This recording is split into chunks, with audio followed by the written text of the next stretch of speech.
Fowltown raids dawn of the Seminole Wars. Native legends and history stories brings you tales of courage, sacrifice, and the untold stories that shaped America. Join our community of history enthusiasts by subscribing now. The morning sun glints off the waters of Apalachicola River, July 27, 1816. Through the lifting mist, Fort Rose weathered walls loom above the Spanish Florida coastline inside. 400 escaped slaves and their Choctaw allies move with quiet purpose. The fort, once a British stronghold during the War of 1812, now stands as their last refuge against an approaching American force. Hundreds of soldiers supported by Creek warriors and a fleet of gunboats that slice through the morning fog like steel sharks. At the fort's highest point, Garkin stands motionless, scanning the horizon. His carpenter's hands, once skilled at shaping pine and cypress, in Pensacola's shipyards now grip a musket. The wood feels foreign against his calluses. At 30 years old, his face already bears deep lines, carved by a life of servitude. Below him, American gunboats prowl closer, their gun ports open like hungry mouths. Hundreds of soldiers mass on the shore, their bayonets catching the early light. A young boy tugs at Garkin's sleeve. They say we should surrender. Garkin kneels, meeting the child's eyes. His fingers trace old scars on his wrists. Look at these marks. Everyone is a story of chains, of whips, of being less than human. Today we write a different story through the fort. His words spread like fire through dry grass. Women load muskets with grim determination. Old men position themselves at the walls, their hands steady on their weapons. The Choctaw warriors paint their faces for battle, chanting low prayers to their ancestors. No one speaks of surrender anymore. They know return to bondage would be a fate worse than death. The first American cannon roars. A ball screams overhead, throwing splinters from the wall. Inside the fort, gun crews scramble to their positions. Garkin's voice cuts through the chaos, directing defenders to their posts. The air grows thick with smoke as both sides trade fire. Grape shot winds through the air like angry wasps. Men cry out, blood darkens the packed earth. Days blur together in a haze of gun smoke and thunder. The defenders work in shifts, sleeping in short bursts between bombardments. Their return fire is determined, but increasingly ineffective. Ammunition runs low, and their aim suffers from exhaustion. The fort's walls show more scars with each passing hour, yet they hold. Lieutenant Colonel Duncan Clinch paces before his command tent, watching another volley bounce harmlessly off the fort's defenses. His Creek allies grow restless, their war drums beating through the night. His aide approaches with a water flask, hands shaking from exhaustion. Sir, the men wonder, do we charge the walls or starve them out? The decision weighs heavily. A frontal assault would mean heavy casualties among his infantry and Creek warriors. Yet a siege could take weeks, and Spanish reinforcements might arrive on the river. His gunboats maintain their relentless bombardment, searching for a weakness. On gunboat 154 sailors sweat over a makeshift furnace, heating cannonballs until they glow like harvest moons. The gun captain adjusts his piece with practiced hands, checking elevation, wind, distance. Behind him, a loader slides one of the glowing spheres into the cannon's throat. The metal sizzles against the wet swab used to clean the barrel. The boom echoes across the water. Through the smoke, the fireball traces an arc over Fort Negro's walls. For a heartbeat, time seems to stop. Then the world erupts in flame and thunder. The shot strikes the fort's powder magazine. The explosion rocks the earth for miles around. Bodies and burning debris fill the air. The fort's walls crack and crumble. Screams pierce the mourning men, women, children, their flesh burning as they run. The air fills with the stench of burning powder and charred flesh. American soldiers stand frozen at their posts, muskets forgotten in their hands. Where moments ago stood defiant warriors, now lies a scene of unspeakable carnage. More than 250 people, their bodies broken and burned, litter the smoking ruins. Those who survive stumble through the wreckage, their skin blistered and blackened. Among the survivors, Garkin emerges from the smoke. His clothes hang in tatters, skin streaked with blood and soot. 2 American soldiers grab his arms, but he walks upright to his execution, eyes fixed on the horizon. Around him, the few surviving defenders are rounded up. Their fight finally ended. The news spreads quickly through the territories, American, Spanish, and Native alike. In his village miles away, the Seminole leader, NEWSCOP, receives word of the fort's destruction. His hands clench into fists as he listens to the messenger's account. Rising from his seat, he sends a message to General Gaines. Any American soldier found crossing the Flint River will face the full fury of Seminole warriors. The smoke from Fort Negro has barely cleared, but already new storm clouds gather. The destruction of the fort marks not an end, but a beginning, the first rumbles of the Seminole Wars that will rage across Florida for decades to come. The summer sun beats down on Fort Scott as Captain Saunders Donahoe leads 150 men through its gates. In June 1817, his soldiers' boots kick up dust from the scorched earth, their uniforms already dark with sweat in the Florida heat. The fort's walls rise before them, blackened sections still testifying to Tutelo's sister's just raid. For months prior. In the surrounding forest, 12 native scouts crouch in the branches, making marks in the dirt for each American soldier who passes. From their hidden positions, the scouts note every detail. The 6 new cannon being dragged into position, the 25 supply wagons groaning under their loads of ammunition and provisions. They watch as Donahoe paces the ramparts, marking spots for repair, his shadow falling across the burn marks left by their torches. 30 days later, a larger dust cloud approaches from the north. Major David E. Twiggs appears at the head of 300 men from the 7th U.S. Infantry. Their march from Fort Crawford in Alabama territory, evident in their mud-caked boots and weathered faces. Behind the infantry column, 8 supply boats fight the current up from Mobile, their decks piled high with barrels of powder and lead shot. William Perryman stands at the tree line, watching the Americans settle into the fort. His right hand never strays far from his knife hilt, fingers tracing the patterns worn into the handle. 87 days have passed since he heard his brother's screams during Tutelos's attack. He's counted every one. Now watching the American forces grow stronger, his lips curve into a thin smile. He straightens his deerskin jacket and strides toward Major Twiggs' newly erected tent, a plan taking shape. Inside the tent, Perryman finds Twiggs studying maps spread across a wooden table. "Major," he says, voice carefully measured, "let me gather the chiefs. Let them see American strength. Some of us remember who our true friends are." His eyes flick meaningfully to the fort's scorched walls, visible through the tent flap. The council is set for August 4th. By midday, 15 tribal leaders arrive, their horses tethered in the shade of the fort's walls. The summer heat bakes the gathering space as they wait for NEWSCOP, chief of Fowltown. 1 hour passes. Then to Perryman's fingers drum against his knife hilt. Tap, tap, tap, counting the minutes, until his chance for public confrontation slips away. At precisely 4 o'clock, Major Twiggs calls the council to order. His eyes sweep over the assembled chiefs, the proud leaders of Icanash in their ceremonial dress, the 3 representatives from Ochisitalofa wearing their war honors, the elderly but sharp-eyed chief of Chicanacla, supported by his 2 sons. The empty space reserved for NEWSCOP draws every eye, like a missing tooth draws a tongue. The council chamber, a hastily cleared storage room, grows stifling as the afternoon wears on. 8 chiefs rise in turn to pledge peace with the Americans. Yet their careful words carry barbs. Stories of 23 villages east of the Flint River preparing for war. Rumors of 150 warriors gathering near the Apalachicola. With each tale, their eyes drift toward Fowltown's direction. Major General Edmund Gaines listens from his chair, sweat darkening his collar. His weathered hands, marked by 30 years of military service, clench tighter with each veiled warning. When the last chief falls silent, Gaines surges to his feet, his fist strikes the table.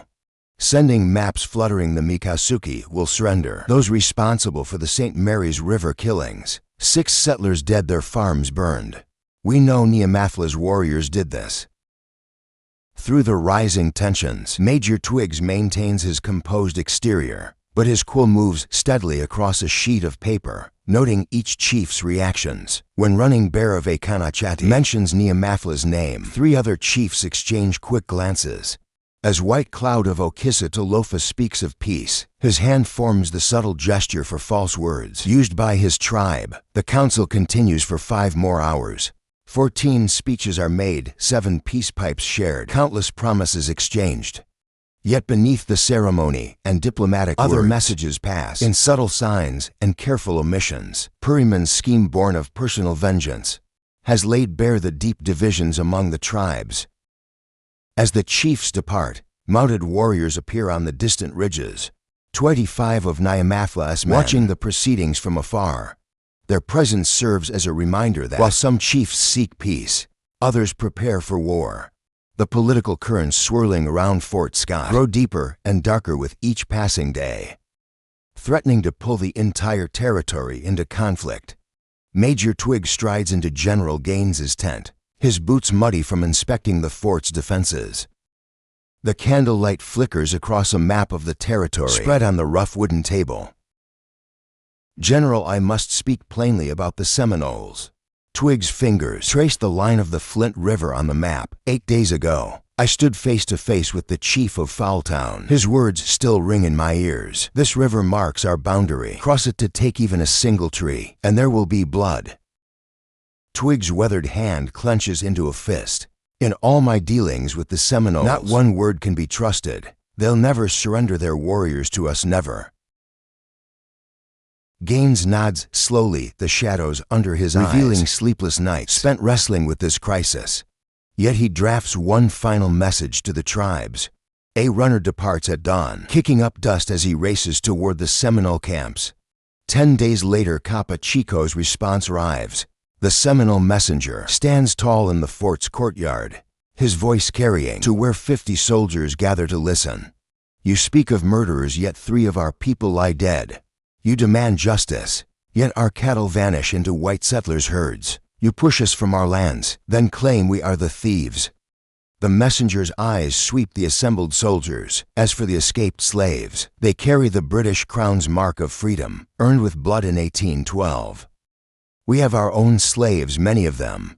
When the English return, we will speak of this matter, but not to you." The messenger's words hang in the air like gun smoke. General Gaines retreats to his quarters, where candlelight burns late into the night as he pens 2 letters. The first races south to Major General Andrew Jackson. The second, nearly identical, heads north to the Secretary of War. The ink glistens as he writes. No path to peace remains. Yet Gaines makes one final gesture toward diplomacy. His surveyors plant stakes along the boundaries set by the Treaty of Fort Jackson, marking land ceded after the Creek War of 1814. The Secretary of War's response is swift. Remove all natives from American territory, but do not cross into Spanish lands. The autumn chill settles over the territory as Gaines leads his men south. 500 soldiers from the 4th and 7th Infantry march from Fort Crawford to Fort Gaines, their boots churning the military road to mud. On November 18th, they arrive at Fort Scott, weapons gleaming in the winter sun. A runner speeds toward Fowltown within the hour, carrying Gaines's demand to Nyamatha. The message's terms are steel wrapped in silk. Come to the fort to meet, or be declared an enemy of the state. Flight is no option. It would only confirm guilt in American eyes. Nyamatha's refusal arrives with the setting sun. Before dawn on November 20th, Major Twiggs assembles 150 handpicked men. General Gaines's orders echo in their ears. Spare the women and children when the fighting starts, not if but when. Under cover of darkness, they cross the Flint River in 15 boats and canoes. The vessels slide silently through the black water, turning east toward Fowltown. The first gray light of dawn reveals their target, a village unaware that war approaches on silent feet. In his candlelit office at Fort Scott, Captain Hugh Young hunches over detailed maps, his quill scratching across parchment as he compiles reports from 12 different scouts. The topographer's precise hand marks Fowltown's location 12 miles east of the fort, nestled in a stretch of fertile land between swamp and forest. His notes detail every aspect of the settlement. 35 wooden structures arranged in a rough circle, fields of corn stretching for 100 yards to the north, 3 freshwater springs within easy reach. The settlement houses between 30 and 40 warriors. Young writes, his ink-stained fingers moving steadily across the page. Their chief Neamathla displays both the cunning of a fox and the courage of a lion in negotiations. He pauses, adding, observations from officers who visited the village's strategic position, commanding key hunting grounds, the well-maintained paths leading to other Seminole settlements, the carefully hidden weapons caches discovered by alert scouts. The pre-dawn air hangs heavy with fog as Major Twiggs assembles his force. 250 men check their weapons by lamplight. 175 regular infantry with brown best muskets. 50 riflemen carrying long Pennsylvania rifles. And 25 Creek scouts who know the land like their own hands. Among them 15 experienced officers maintain strict silence as the column forms. At 4 a.m. they begin their approach. The Creek scouts lead, moving through the darkness like shadows. 3 advance parties of 20 men, each spread out in a crescent formation. Behind them, the main force advances into parallel columns. The morning mist swallows the sound of 500 boots, carefully placing each step. Neamathla's confidence in his diplomatic standoff has left Fowltown vulnerable. No sentries patrol the perimeter, no warning fires burn. The 8 warriors who normally stand watch have been sent to gather intelligence on American movements near Fort Scott, itself a fatal miscalculation. The silence shatters at 5 a.m. A warrior emerges from his dwelling, stretching in the gray dawn. His eyes widen as he spots movement in the mist. His musket comes up as he shouts a warning, the sound cut short by his own shot crackling through the morning air.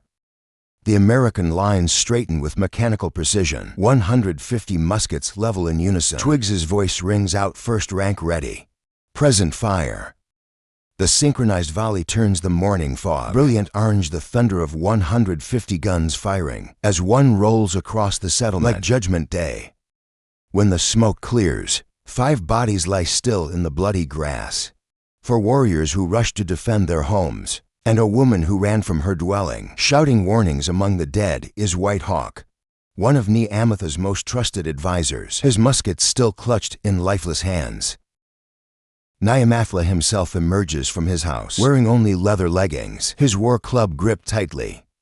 In one sweeping glance, he assesses the situation. 250 American soldiers encircling his village of 40 warriors. His voice rises above the chaos, speaking first in Muskogee, then in heavily accented English. To the swamps leave everything. Live today, fight tomorrow. The evacuation unfolds with practiced efficiency. 15 of the youngest warriors provide covering fire, while women grab essential supplies. 25 children are quickly gathered and led away by the eldest women. Within 10 minutes the village is empty. Save for the dead and the advancing American forces, Twiggs's men secure the settlement, methodically searching each structure. In Neamatha's dwelling they discover a leather pouch containing correspondence among the papers. A letter bearing the British seal catches their attention. The formal script declares Neamatha a true and faithful friend to the crown. Damning evidence in American eyes. 48 hours later, Lieutenant Colonel Matthew Arbuckle approaches Fowltown from the north. His force is larger, 400 men, including 75 mounted soldiers. This time Seminole scouts are prepared. 6 signal guns boom across the swamp in quick succession.